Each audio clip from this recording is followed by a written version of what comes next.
తెలంగాణలో ప్రధాన ప్రతిపక్షంగా ఉన్న బీఆర్ఎస్ పార్టీలో అంతర్గత విభేదాలు రోజురోజుకు ముదురుతున్నాయి.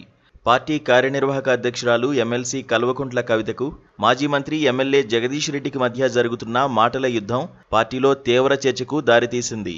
ఈ పరిణామాలు గులాబీ పార్టీ భవిష్యత్తుపై అనేక ప్రశ్నలను రేకెత్తిస్తున్నాయి. ఈ వివాదం కవిత చేసిన సంచలన ఆరోపణలతో మొదలైంది.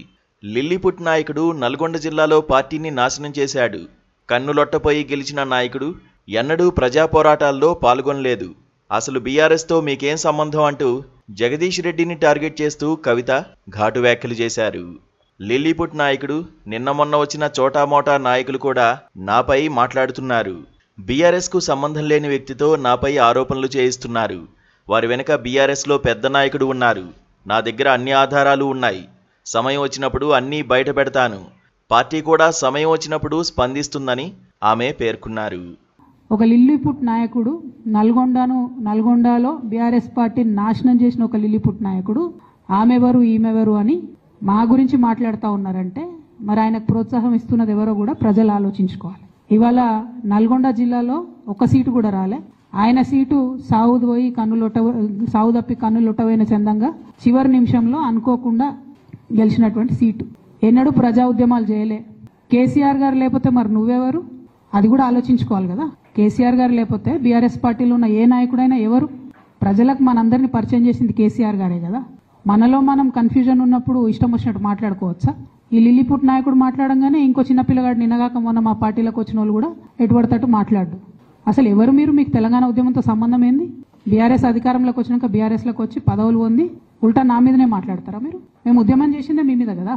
చిన్న పిల్లగానిలా ఉండు బాబు. నువ్వు పెద్దవాళ్ళ విషయాల్లో తలదూర్చకు, తెలియని విషయాల్లో అసలే తలదూర్చకు. నీ వెనకాల చాలా మంది ఉన్నారు అని అనుకుంటున్నావేమో. వాళ్ళ సంగతి కూడా ప్రజలకు వస్తుంది, తెలుస్తుంది. ఎప్పుడో ఒకసారి అన్ని బయటపడతాయి.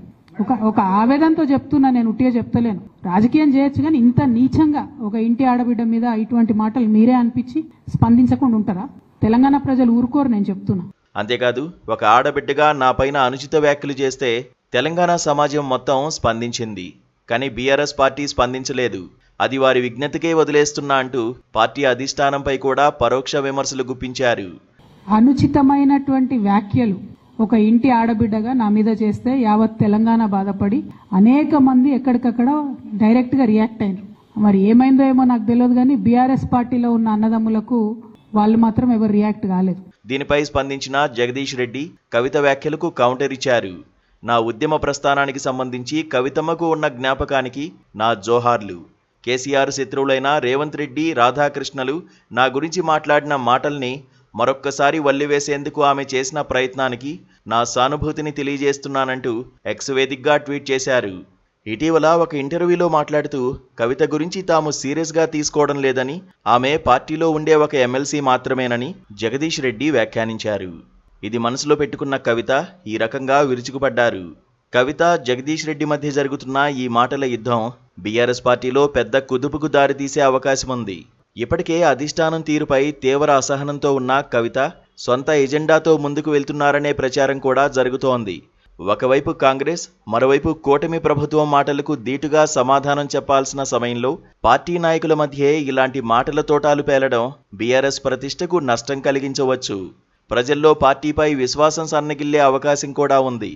సోషల్ మీడియాలో బీఆర్ఎస్ నాయకులు, కార్యకర్తలు రెండుగా చీలిపోయి ఒకరిపై ఒకరు విమర్శలు చేసుకోవడం చూస్తే పార్టీ బలహీనపడుతుందన్న విషయం అర్థమవుతోంది. Please subscribe to KTV Telugu. KTV